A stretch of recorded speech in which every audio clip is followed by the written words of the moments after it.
Reporting there. Now, the brokers of peace that we are, we've brought the two sides together with us here at City Hall. Brian Coleman, who's the chair of the Fire Authority, and Ian Lahair from the Fire Brigades Union. Mr. Coleman, let's start with you on this issue of this shift change. We've got 3 shifts at the moment, 8 hours each. You're recommending you should have a night shift and a day shift. What are the benefits? Why are you doing it? We have a very complicated shift pattern. It's not quite 3 shifts, but never mind. The Audit Commission say 200 million has got to be taken out of the fire service, and all the public sector has got to provide more for less, whether it's the police, whether it's the NHS, whether it's fire, and none of the major parties disagree with that. So what we're looking at now and trying to negotiate with the union is a change of shift pattern, so the long 15-hour night shift becomes a much more practical, reasonable, whether it's 2 12-hour shifts or 11, 13 or whatever. We're happy to negotiate. This is not rocket science. London's behind the game. Many other fire brigades across the country have already adapted changes to shift pattern to improve productivity. Ian Lahair, why do you oppose it? Because it's clearly not the case. I mean, the current shift system's operated for a considerable amount of time, and I suppose you've got to look back at what people say. If it's not broken, don't fix it. There's a clear agenda behind Mr. Coleman's initiatives to change shifts. It's simply not true to say that they're prepared to negotiate. They've set preconditions that it's got to be 12 hours or even worse, 13, 11, and they're not prepared to negotiate properly. As far as we see it, these changes will shut fire stations for night time. And the brigade are very clear in their message when they put out, as you did on your document, 10 appliances coming off the run. Later on, it will be 10 station Brian, what is the benefit? I mean, if you're going to change, what do we see as a result of that change? Right, I've got a clear agenda, I make no secret of that, and that agenda is to provide value for money for Londoners who are paying for the fire service through their council tax, through the mayor's budget. At the moment, we pay firefighters who are on the night shift spend some part of that night shift in bed asleep. Now, I don't know any other profession in the public or private sector where the night shift's But how does this change by making by changing the shift? Because we can get more out for training, in-house on the computers, all sorts of things that can be done by an active working night shift to improve productivity and efficiency. Again, what is wrong with that? There's a lot wrong with that. At the moment, we increase productivity, and we have done for the last few years. The fact of the matter is, of a night time, there is very limited amount of productivity you can give.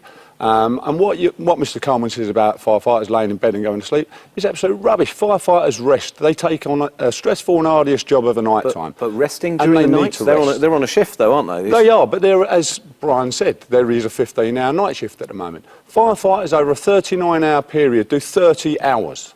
And during that time, they need a bit of rest. I'm sure the general public would not want firefighters turning out when they've not had suitable rest to render service to them. Brian Coleman, by 2012, will any fire stations have closed? I have no idea when any accident emergency services across London have closed. Well, you're the head of the Fire Authority. Would you like to see, do you think it's probably likely that they will close? I think the fire service, ever moving forward, ever making London safer, will be delivering its services in a different way. So that old question, let's ask it again.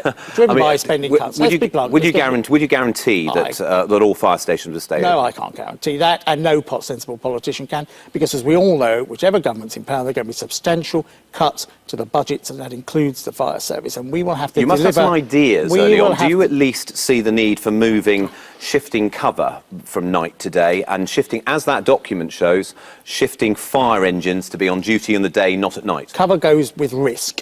Where the risk is, that's where the appliances go. We know that people die on our estates across London between 8 o'clock and 2 o'clock in the morning. That's where we need the improved resources to drive down the deaths and injuries to make London safer. It would be mad under financial pressures, and it would be mad when the risk does change, not to reassess systems that you've had in place for decades and say... Nobody's suggesting they shouldn't reassess things. The Fire Brigades Union is more than happy to sit down and talk about increased productivity and to look at those reassessments. But it's clearly not the case. It's easy for Brian to sit there when he's wrapped up in his bed of a night time and not calling on the Fire Brigade to sit there and make these cuts. But the reality is these cuts are coming in. We've got the documentation that proves it.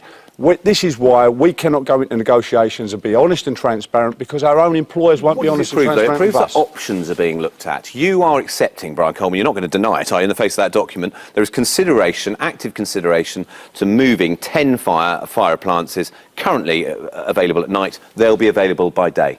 professional officers, led by the Commissioner, are considering all options, as taxpayers would expect them to do so. What I'm saying is we want serious discussion with the Fire Brigades Union on changes shift patterns. But what is the change? But you agree with that change? They can negotiate if you're being straight about it. No change is no option. Would you support those, that, for instance, as a starting point, those 10 appliances coming on day rather than at night? It depends what the arguments are to do with risk. I support putting the resources where people are dying in fires across this city. My agenda is to improve the safety of Londoners, hence the opening of our new station at Harold Hill.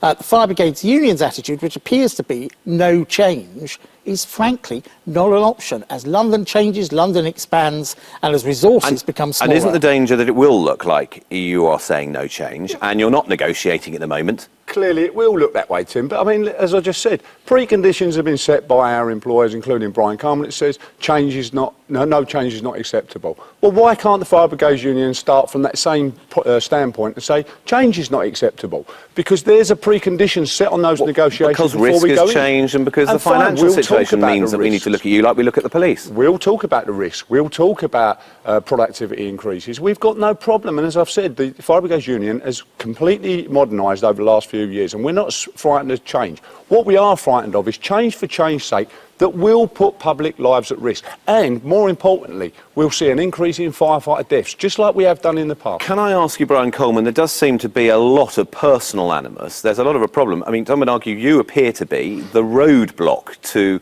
consensual reform because there's a lot of feeling about the way you do business. So I've seen over the years a number of fire authority chairmen. The last chair, Val Shawcross, Councillor Tony Ritchie, Labour chairman for many years. They were being quite personal, were they, with your predecessors? I've seen. I can take it. Frankly, we've got to make London safer. We've got to improve productivity and efficiency. And if I have to take a load of abuse, well, that's life, isn't it? And conversely, the impression may well be that you're playing the man and you're not playing the ball. You're not dealing with the issues. We've played the ball. We're quite happy to play ball. The fact of the matter is this. Professional firefighters know what's needed to be done out there. Who are the general public going to believe?